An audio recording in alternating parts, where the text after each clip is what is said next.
Many scholars believe the Messiah was crucified on Friday, April 3rd, between 30 and 33 AD, shortly before the Passover and the Sabbath.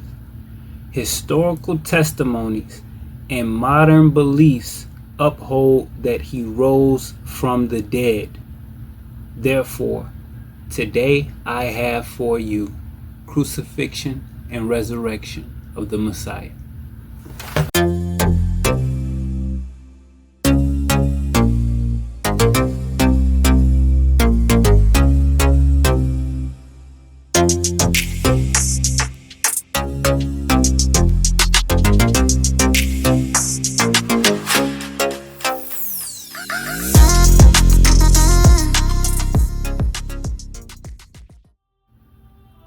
Who killed the Messiah? Account 1. The Pharisees' involvement. Matthew chapter 26 verse 59 reads, Now the chief priests and elders and all the council sought false witness against Jesus to put him to death. Historical figures Annas and Caiaphas are recorded to be in priestly leadership of the Jews at the time, and they saw the Messiah's rise as a threat to their authoritative position. According to AI Search, Annas and Caiaphas were key figures in the trial of Jesus, both being high priests in Jerusalem. Judean custom for high priests conclude that once a high priest, you are high priest for life. Annas was the former high priest, while Caiaphas held the official position. Caiaphas was Annas' son-in-law, and they both played a significant role in the trial of Jesus and the events leading to Jesus' death. Annas served from around 6 AD to 15 AD before being replaced by the Roman governor with Caiaphas, his son-in-law. Caiaphas served as high priest during the trial of Jesus. Now, one good biblical account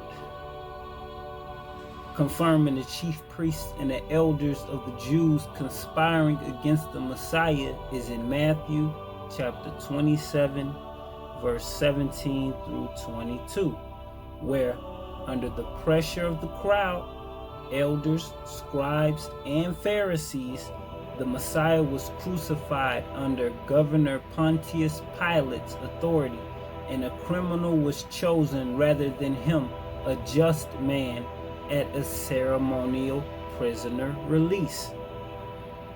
And it reads,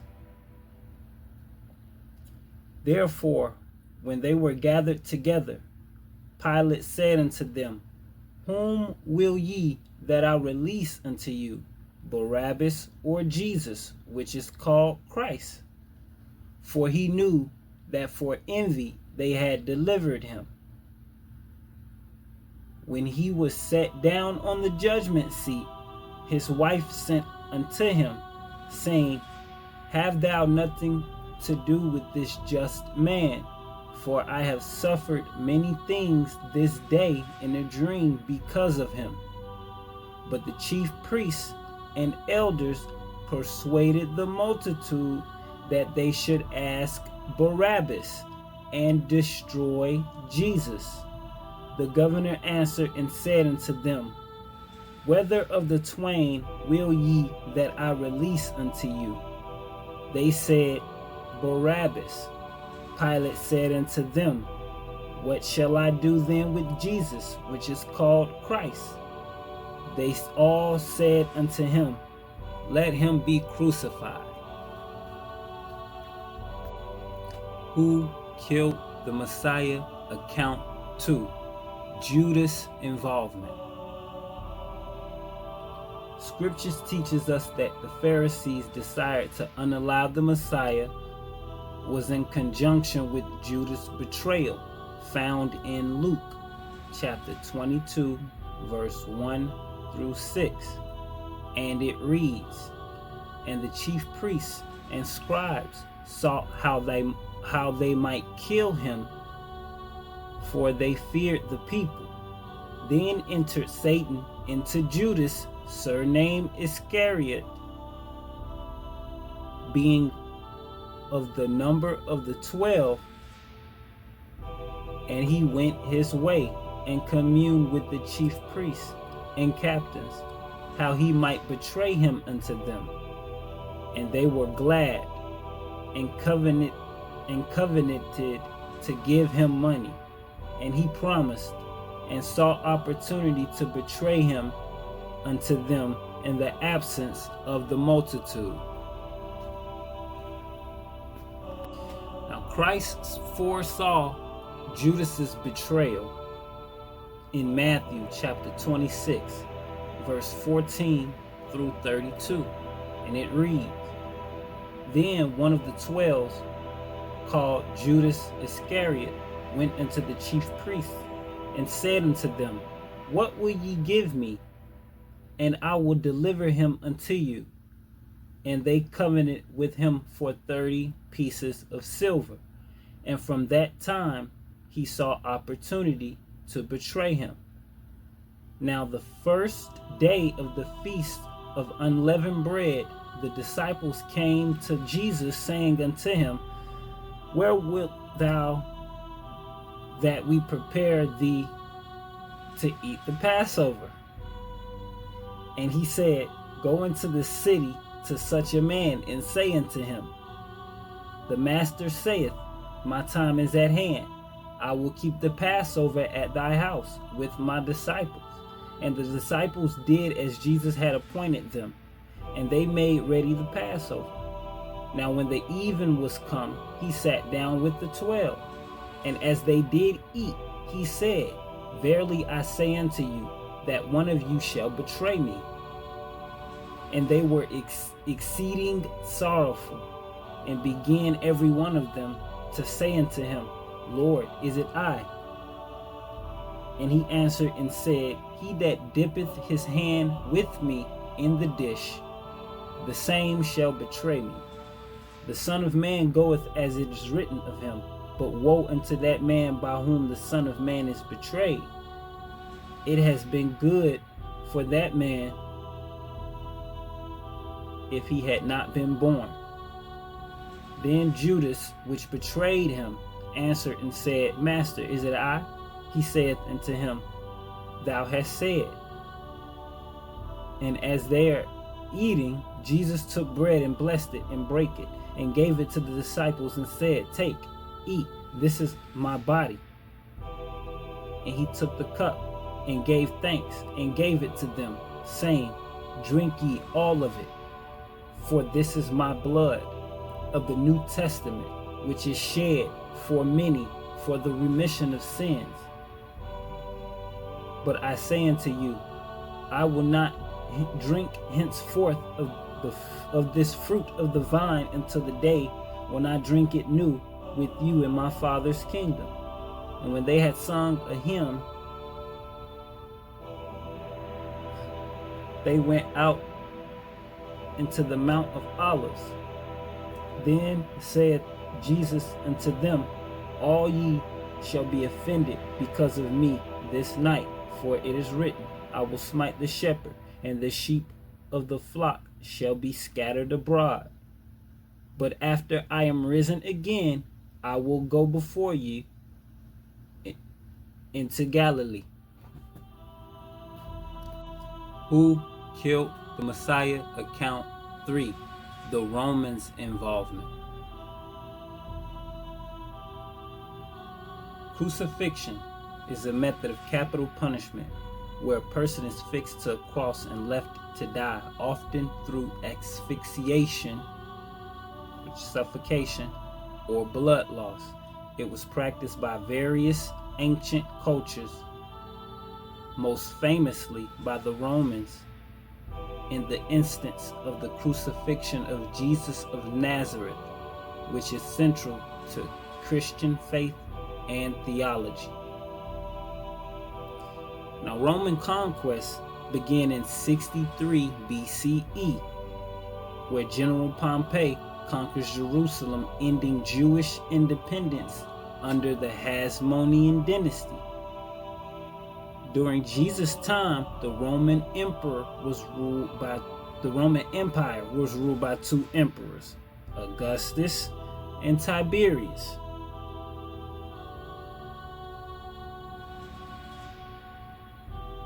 And seated as Roman governor or governor of Judea was Pontius Pilate, who also played a significant role presiding over Jesus' trial and ordering his crucifixion.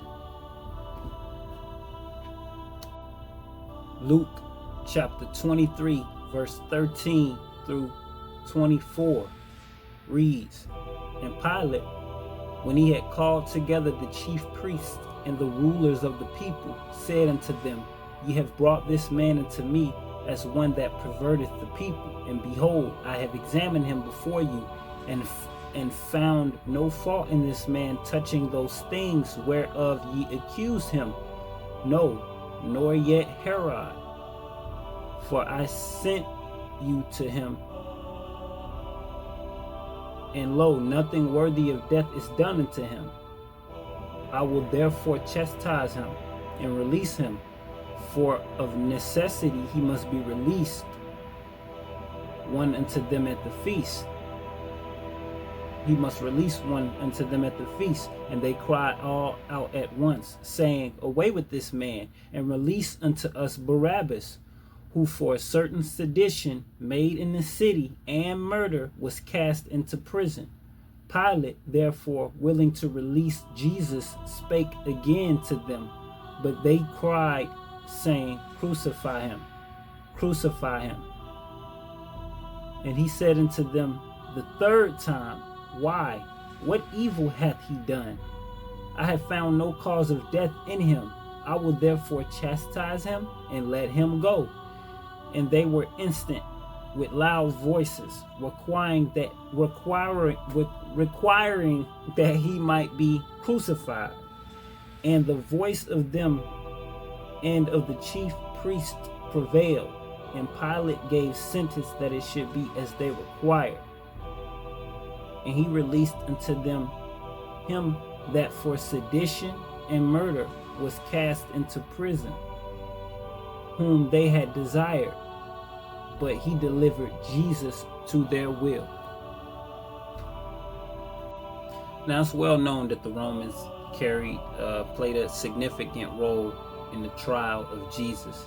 Here in Matthew chapter 27, verse 27 through 31 reads, Then the soldiers of the governor took Jesus into the common hall and gathered him the whole band of soldiers, and they stripped him and put on him a scarlet robe.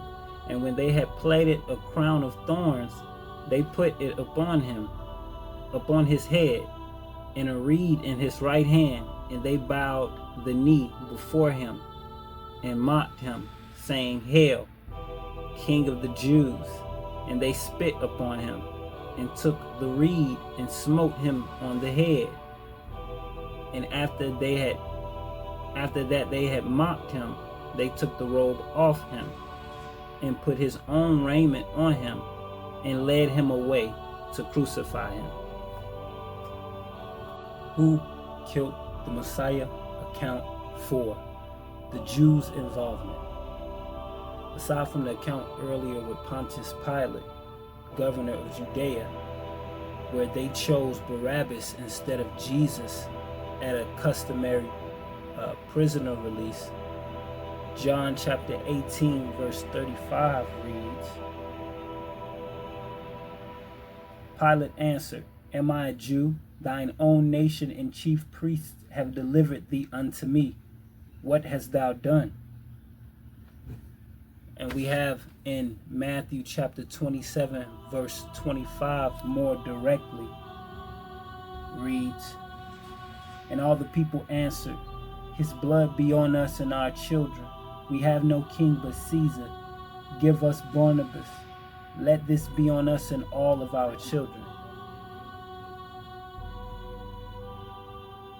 This is widely believed because of Zechariah chapter 10 verse 1, which reads, "And I will pour out on the house of David and the inhabitants of Jerusalem a spirit of grace and pleas for mercy, so that when they look upon me, on him whom they have pierced, they shall mourn for him as one mourns for an only child, and weep bitterly over him as one weeps over a firstborn." Who killed the Messiah? Account 5. Prophecy's involvement. John chapter 10 verse 15 through 18.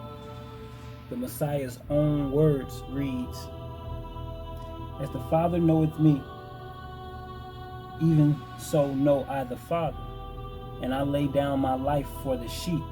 Therefore doth my Father love me, because I lay down my life, that I might take it again. No man taketh it from me, but I lay it down myself. I have the power to lay it down, and I have power to take it again.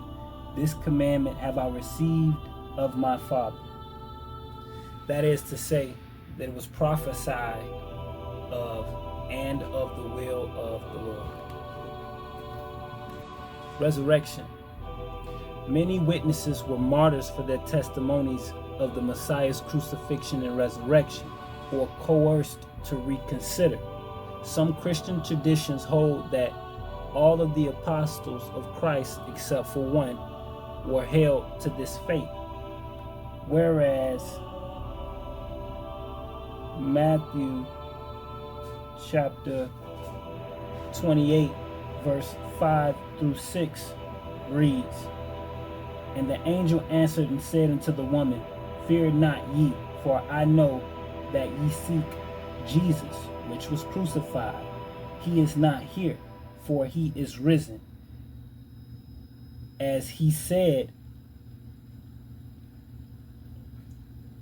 Come and see the place where the Lord lay."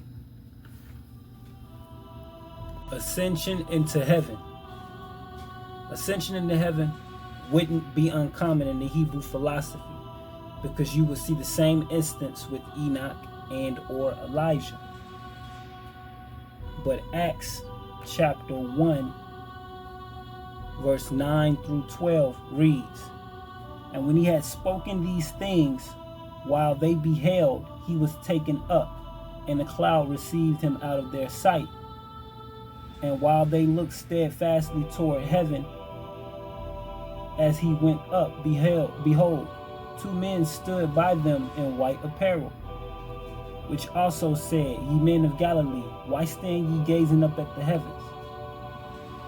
The same Jesus which is taken up from you into heaven shall so come in like manner as ye have seen him go into heaven." Conclusion.